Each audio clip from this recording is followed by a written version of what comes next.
Hello, hello. Welcome to Quincy University. My name is Justin, and I'm the Associate Director for Transfer Admission. And my name is Brianna, and I am an admissions counselor here at Quincy University. And today we're going to discuss the third or possibly the first, depending on which order you're watching these, College Admission 101 discussion on how to write a college application essay. So the following presentation, we've just got some tips, some things to think about. There's really no correct or absolute way to write a college essay. We just really want to give you some pointers. So let's go ahead and get underway here. All right, so getting started. Um, it's really good to think about at the beginning when you're considering all the schools you're going to apply to, how many of the colleges that you're looking at require an essay. Definitely keeping a list. I mean, I make lists every day of anything and everything from groceries to what I have to do to, you know, what I need to buy at Walmart. So definitely keeping a list of the schools that do require an essay is going to help you start navigating that process. Also, maybe even mapping it out a bit further, discussing, okay, each essay, how long does it have to be? Um, what are some particulars? No two colleges are probably going to require the same essay. Each one is going to be a little bit more tailored to what they're looking for in a student. So keep that in mind along with the length. I know that we mentioned here you can pick a topic to reuse. If that's possible, absolutely, of course. But like I said, some schools, just so they can see some originality, so maybe they can see a certain aspect of your writing process or your critical thinking, they're gonna, like I said, make it a little more specific so that kind of one essay fits all isn't always going to work. So bottom line, make sure that you save yourself plenty of time. I know that I think at least all of us, there's a little bit of a procrastinator in all of us. It's just kind of human nature, or the fact that we have so much going on during a day, a week, a month's time that it can lead us to become procrastinators on certain things. So make sure that to be able to create an effective original essay from start to finish, that you do save yourself lots of time.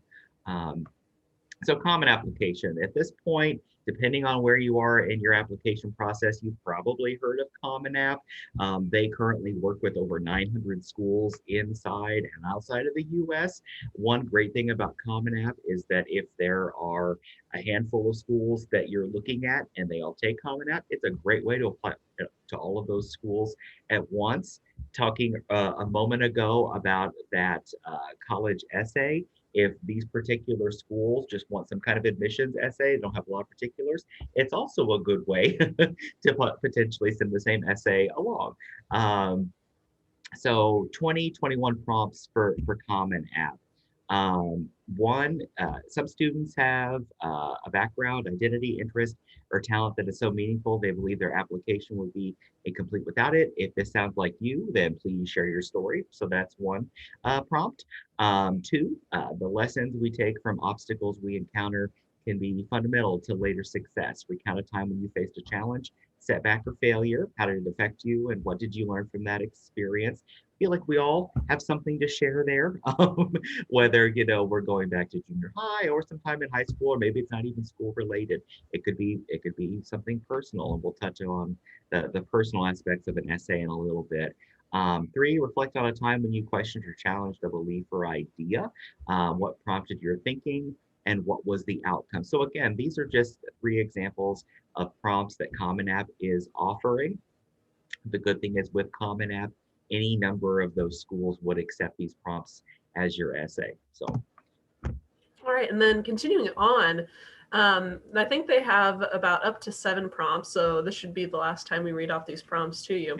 But but this first one, they kind of get a little interesting.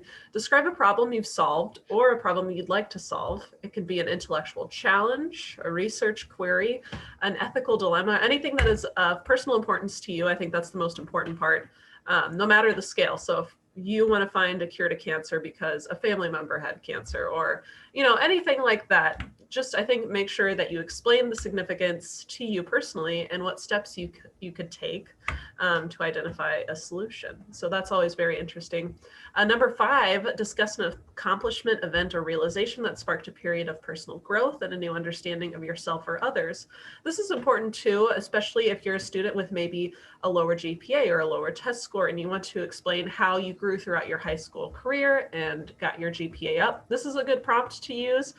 Personally, I think that would really increase your chances into getting into schools if you did have that period of time, where you grew from something. So just a little note on that. Number 6, describe a topic, idea, or a concept you find so engaging that it makes you lose all track of time. Why does it captivate you? What or who do you turn to when you want to learn more? So if you're a history fanatic, or you love the idea of time travel, I don't know, anything that you're possibly, something that's really interesting to you or a lot about, if you have that kind of a mind, that's also a good prompt to use on the Common App. And then lastly, share an essay of any topic of your choice. It can be one you've already written, one that responds to a different prompt, or one of your own design. But I think my thing on that is just make sure it's personal. It's not just a rambling about where you were born, something that's important, I think would be my note on that. Absolutely. Absolutely. All right. So again, just things to think about. Make sure the schools that you're looking at don't require an additional essay or personal statement.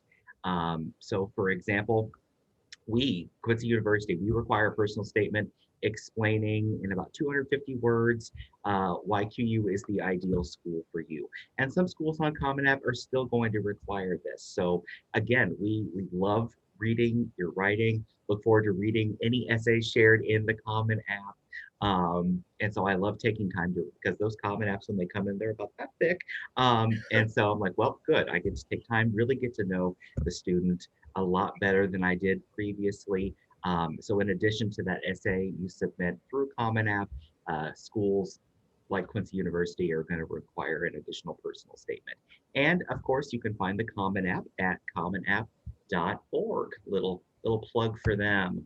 All right, so essay length. As you mentioned before, kind of mapping out a list, including the schools that say, yes, I need an essay for this, or no, I don't need an essay for this. Making sure that you map out the length for each one. Usually no more than 1 to 2 pages. Again, this isn't a guaranteed one size fits all kind of thing, but usually about 1 to 2 pages. 500 words is usually pretty typical. Definitely keep it simple in terms of kind of explaining things. You don't need like paragraph upon paragraph upon paragraph of introduction. So this is what we mean by keep it simple, but be specific. So making sure that the language you use is intentional, making sure that you realize, okay, if I've only got 2 pages to work with, I'm going to need to be as short and concise as I possibly can. So no need for fluff, just get to the point, and making sure that within your first couple of sentences, you're capturing the attention of your audience and that you can move them along very quickly to what you want to get to. Okay, so also get personal with your essay. A really important thing too is, like Justin said, we want to make sure we get to know our students, and sometimes getting personal is a really good way to do that. And saying, why are you a big deal? I know it's hard for me to kind of gloat on myself for my past achievements, but it is important. It is important to say, hey, exactly what you did in high school. Showcase what you did in high school, of course, without bragging. Don't be over the top. But in addition to your awards and GPA, you can tell us about extracurriculars, hobbies, or passions that you can bring into the university. More than just, because you're more than just a GPA. You're more than just a test score. And you can also write things that you care about personally, like we kind of mentioned in some of those other prompts where you can get really personal. Your passion shines through when you discuss a topic close to your heart. And it's just, don't pick a topic that maybe you're just kind of writing to get the essay over with, because we can definitely tell. And, maybe even write about an influential person, a place, or even a book it says on here, or a movie that maybe influenced your life or why you make decisions. And, no need for citation. So we don't need, this isn't, yeah, like it says, it isn't a research paper. I had an essay once where they have cited a few things. Definitely don't need that. Colleges just want to see how you write and tell the story, if you can complete sentences, if you can spell, not how someone else does or how a book did. So yeah, just take that into consideration. And then also, don't make these mistakes. This is kind of a good segue. This is like my favorite slide to explain. So everybody listen up, whoever's out there. As an admissions counselor, I read tons of admissions essays. These are some of the top that we need to talk about.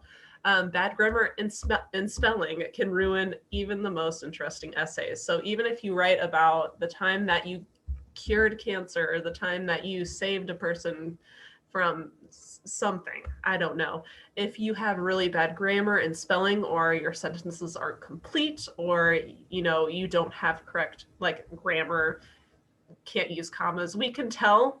Always make sure you proofread, because sometimes when we get an essay, even when there's just spelling mistakes, we can tell that there wasn't a lot of thought put into it, that you just kind of typed it all out, said, okay, this is done. And sometimes that can reflect like, oh, I don't really care about the school or this essay. I'm just trying to get it done. So it really reflects, even if you are like a 4.0 student, if you turn something in that doesn't reflect your GPA, we can tell.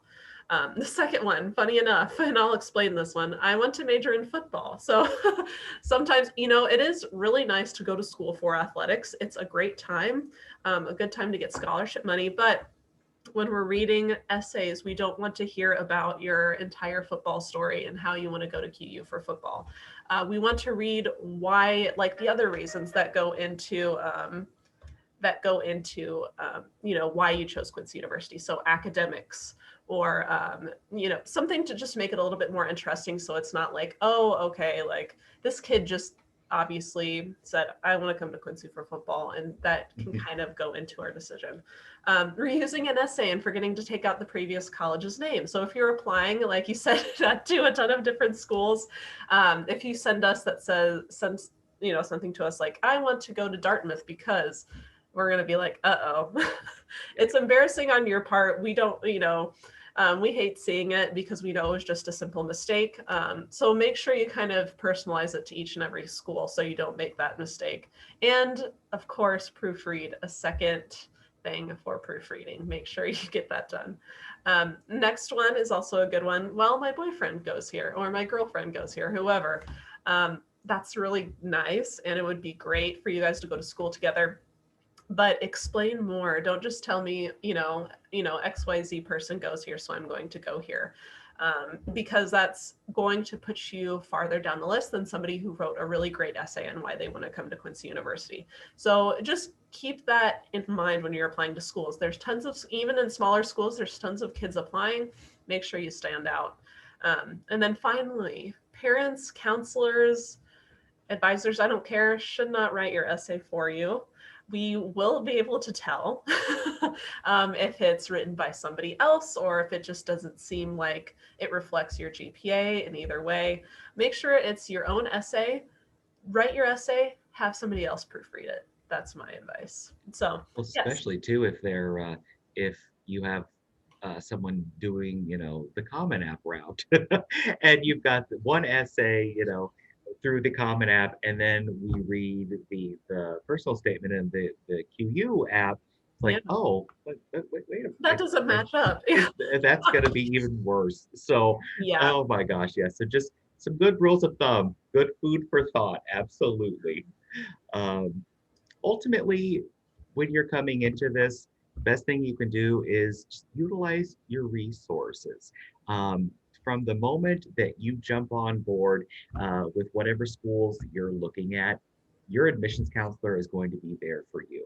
Make your admissions counselor your best friend. Utilize your guidance counselor. They are there for a reason. Make sure that you're discussing topics, length, if you have questions about essay topics, whatever the case may be.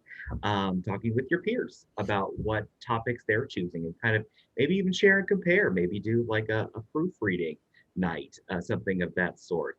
Bottom line is, you got this. You write all the time for any number of your classes, so you can do this. Contact us if you'd like a copy of this PowerPoint for any reason. It's great to kind of just get started with that brainstorming process or that mapping out process we talked about. And you're always welcome to email us questions too. Admissions@quincy.edu. And we thank you so much for your time. And again, I'm Justin Ray. Brianna. And thanks again so much. Enjoy your day. Happy writing.